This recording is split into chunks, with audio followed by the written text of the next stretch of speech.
And later that night, they would hear like deer screaming and what sounds like animals dying. Well, that had been happening for months, and they hadn't had any problems. They smoked their cigarettes, drink their coffee. It'll come running on about his business and wouldn't bother them. There was an LSU football game that they were watching. They had a house party. People over there drinking beers, hanging out, watching the game. And one of the guy's co-workers was out on the porch alone. Now, earlier that day, they were shooting these, you have those plastic Coca-Cola bottles, like the liter Coca-Cola bottles, that's like the big one. They were shooting those in the bayou with a shotgun. So they were throwing them in the bayou empty and shooting them, just messing around, stuff that people do. Well, they left him out on the porch. They all inside watching the game. Sun starts to go down. Next thing you know, they hear this guy out there shooting. And it's crazy, but anyway, they hear him outside shooting. Go outside, and the husband, who's been there for years, he's like, man, what in the hell are you shooting at? He was like, man, you got a big old wolf or dog or something running over there, and I was trying to shoot it. He was like, you did what? He's like, I'm trying to kill it. He was like, no, man, don't shoot at that thing. So they start wrestling over the shotgun on the porch. Everybody comes out on the porch. Them two are sitting there arguing and wrestling over the shotgun. In the meantime, his wife is standing there watching this dog man, now on two legs, start walking closer and closer to the house on that dry land across from them. It walks up to the edge of the water where it can literally jump in and come over there, and it's just staring at him. Now, she's like, look, stop arguing. She's hitting the husband like, look over there, look over there, look over there. When he finally looks, he starts to freak out because he's like, what the hell is this? They just thought it was a dog. They didn't realize that this is what it was because it was running off in the distance. They knew it was big, but they didn't realize that this is what they had been looking at. Oh, wow. Well, now it sinks in on the husband that, okay, this clown has shot at this thing. Now, I'm not thinking that nobody thought that he hit it, but he still shot at it.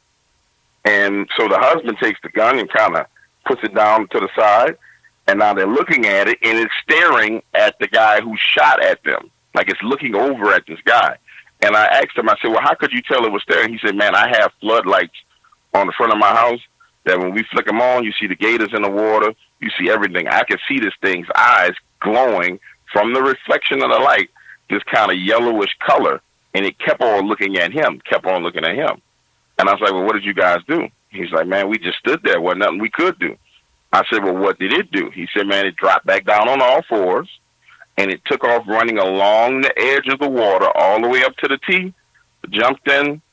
You heard it hit the water, splash, and you heard a couple of little flutters, and then that was it, and it was gone. And I was like, whoa. I was like, well, so what do you do?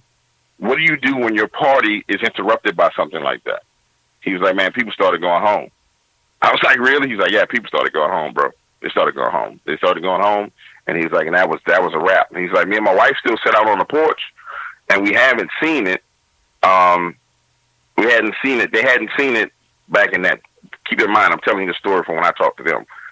They hadn't seen it for like another couple of weeks, and then it finally came back. But now it runs closer to the edge than it's ever run before. But it literally runs pretty much across in front of the house, and then jumps in the water.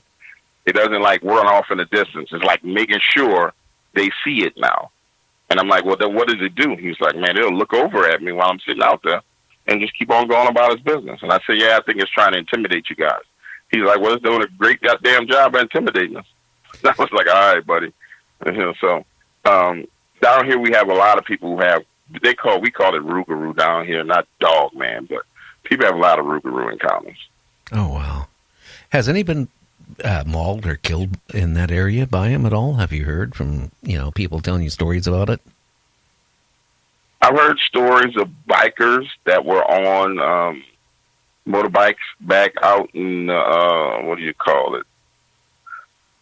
In the Mystico area where, outside of the levee protection, where they kind of ride their bikes and motorbikes. And I've heard stories of them being chased and people knocked off their bike, but nobody mauled and killed down here, no. Okay. I don't know. What I mean by chased, I mean like imagine riding your motorbike, and something's running alongside of you, and it just bumps you and knocks you off the bike, but keeps on going. That would be scary. I'll tell you that right there. Yeah, I don't know. You know, between Dogman and I've been getting people messaging me, Dark Waters, about Mothman. And I haven't really done any research on that. That's what I got to go into next and find out really what Mothman is. But I've been getting a lot about that, between that and Dogman and Bigfoot are the three number things is, every day I can count on a few emails about it. Well, Chicago, Chi-Town, Murderville is where there's more activity of Mothman than anywhere in the world right now. In Chicago, I mean, like Mothman is wilding out in Chicago. Like he out in the clubs partying, drinking alcohol, flying around, looking at women in the bathroom. He's just doing what he doing in Chicago right now. Lon Strickler, who runs the Phantoms and Monster blog, shared a couple of Mothman stories with me. One in particular that I thought was very scary. A guy was walking home with his girlfriend. Now, let's just say his date, because I can't remember if it was his girlfriend or not. And they were walking up to their condo, and walking down the sidewalk, and you can see the entrance to your condo door where you got to kind of make a left turn, walk down a little pathway, and then to the condo. Well, they're walking, and they start to hear this vibrating sound, like this kind of humming sound, not like wings flapping, but this humming sound. Look up, and it's Mothman. And he described it as having these leathery kind of wings, being a dark figure, and I want to say he told me it was like a green or red eye shine, but it's just literally hovering above them, looking down at them. So you chilling with your date, y'all trying to come in, and now you got this thing literally above you guys, hovering, looking down at you, and they stare at it for a little while. Then it flies over towards the building, flies up, and starts looking into one of the windows. And then it flies off, and it's gone. So there's a lot of Mothman sightings going on in Chicago right now, to the point to where I think there's some videos on YouTube where you can see a huge dark entity circling in the sky in broad daylight. I want to say I watched that, but if you're looking for Mothman, you need to be looking at Chicago. And if you're trying to find Mothman, you need to be going to Chicago. And I know for a fact that they've done Freedom of Information requests from the city government, which been denied. And if there's a Freedom of Information request submitted and they start denying them, then they got something that they're trying to hide. So yeah, it sounds like a lot of activity there, a whole lot of activity there. Not one of the emails that I got, Dark Waters, was talking about like Mothman. It was kind of, you remember the movie? I guess they made 2 or 3 of them. Jeepers Creepers. Oh, that's so scary. I hate that movie. Yeah. Yeah, they said it kind of resembled that. That's all, and if it did, I mean, that thing was very, savage, taking people and, and body parts and stuff like that. Oh yeah, that thing was, in that movie, it was Savage Level 100. Like that thing was just, I hope that's not what it is. That would be horrible. I mean, that would be terrible. I hope that's not what it is. But you know what? All those movies are based on some form of truth, man. There's some inkling of truth in each and every one of those movies. So I wouldn't put it past that movie may be based on something like that or something similar to Mothman. Well, but you would think that if that was the case, then there would be a whole lot more documentation on it out here. Yeah, I don't know. It's just like a lot of the stuff, like you just mentioned. Somebody decides to write a screenplay or a book, and it's from stories they heard, like Mothman or Dogman or Bigfoot or something like that, and it just kind of manifests from that. But I mean, creatures like like Dogman or Chupacabra or all this stuff. I mean, it's stuff I don't know. Like honestly, I had somebody on that told me Bigfoot is friendly and they would never hurt man. Well, like I told you before, I ran into a Bigfoot. And, so some of these people, come and say, oh, Dogman is friendly.